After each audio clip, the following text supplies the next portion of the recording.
When you think about the clothes in your closet, let's just say your shirts, there's a very good chance that a small minority of your shirts get worn a vast majority of the time. Or again, talking about your house, let's look at the rooms in your house or maybe the furniture in your house.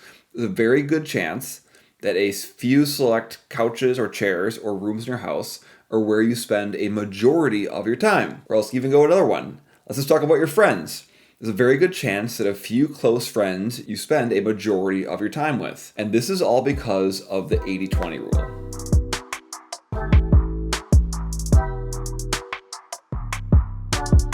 So there's something called the 80-20 rule, and this is a power law distribution. Another name for it is the Pareto Principle, because it was created by a guy named Vilfredo Pareto. He was an Italian economist who realized that 20% of the families in Italy at the time owned 80% of the land. And he saw this again and again in different things. No matter where he looked, he saw that 20% of the inputs produced 80% of the outputs. So this became known as the Pareto Principle, or the 80-20 rule. And it's used all over the place now. Commonly in business, it's actually used for quality control. Because typically when you're looking at let's say an assembly line or machinery line, typically 80% of the mistakes or quality issues are produced by 20% of the machines or 20% of the process. So knowing this information, if you want to solve the biggest amount of problems, you go find those small little parts of it that are causing the vast majority of the problems. But again, outside of the business world, you see this too.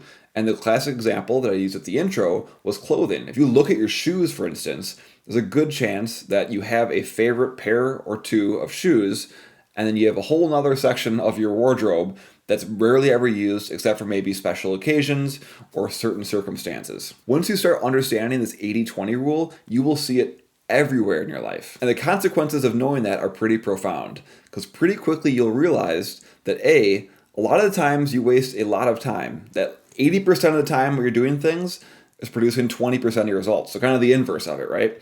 And beyond that, you'll start to see that there's some very key, vital few things that are producing the vast majority of results for you, both from a business perspective, but even in your personal life. And the more that you can understand what those vital few things are, the better you can optimize your life and your business for effectiveness. So in today's video, I want to quick talk through how I use the 80-20 analysis in working with clients to help them with their sales and marketing. So typically the way I start with an 80-20 analysis comes down to customers and revenue.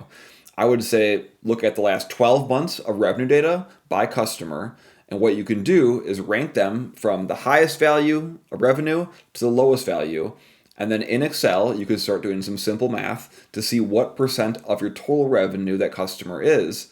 And then you have a cumulative row running down showing as you add up, starting at the highest value customer and working your way down, you can get to the point where you see where 80% of your revenue comes in. And what you'll find as you do this analysis is that typically when you get to that 80% of your revenue mark going from highest to lowest, you're probably only about 20% through your customer list.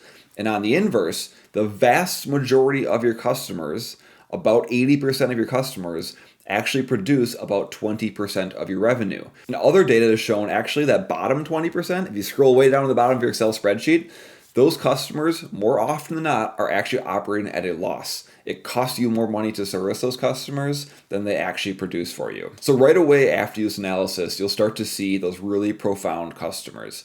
And it helps you a lot to understand how you're prioritizing servicing them. If you're very good at this, you're going to start to say, I'm going to prioritize those customers because they're actually the most profitable for me.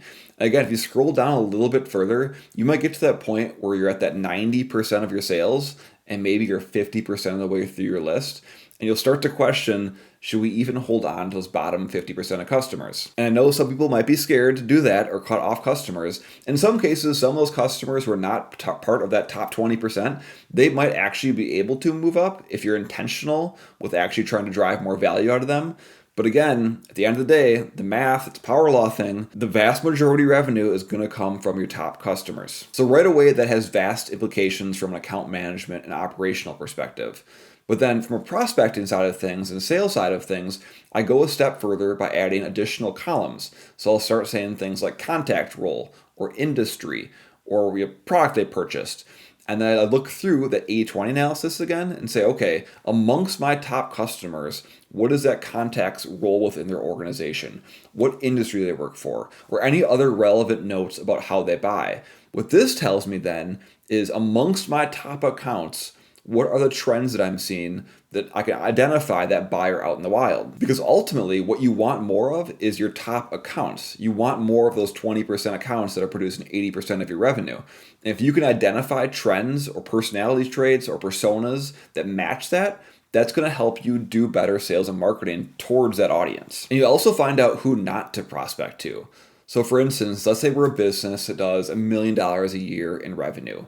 You might find through your 80/20 analysis that your top 20% of customers, they spend at least $40,000 a year with you. So as you scroll down that page, you might find that customers that spend less than $5,000 a year with you, they're not worth it. They're maybe a very small percentage of your sales, and more likely than not, they actually cost more money to acquire and actually service than they're worth. Knowing this information, you can build your sales and marketing strategy to specifically avoid those people and make sure during the sales process you disqualify them. But the 80/20 analysis does not stop there.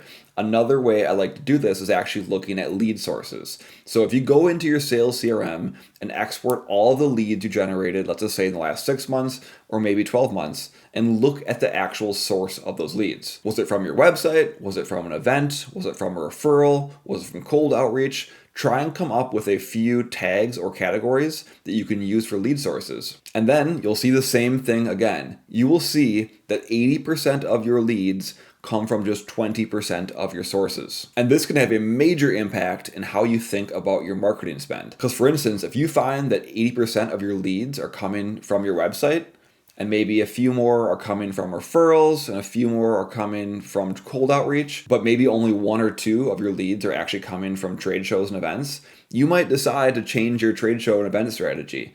Or vice versa, you might find that you're getting no leads at all, essentially, from your cold outreach, yet you're having your sales team spend 50% of their day doing cold outreach. As you're looking through this 80/20 analysis on your lead source, it will become painfully obvious what those vital few lead sources are for you, which allows you to deprioritize things that are not working and maybe even throw more money at the things that are working. But wait, there's more. You can even think about things like sales mix. If you look at all the products and services you offer, there's a very good chance that 80% of your revenue comes from just 20% of your products or services. This is super helpful to understand what you should optimize around, how you pitch your business, and ultimately what you're going to be selling going forward. And the last place I want you to look is in the mirror.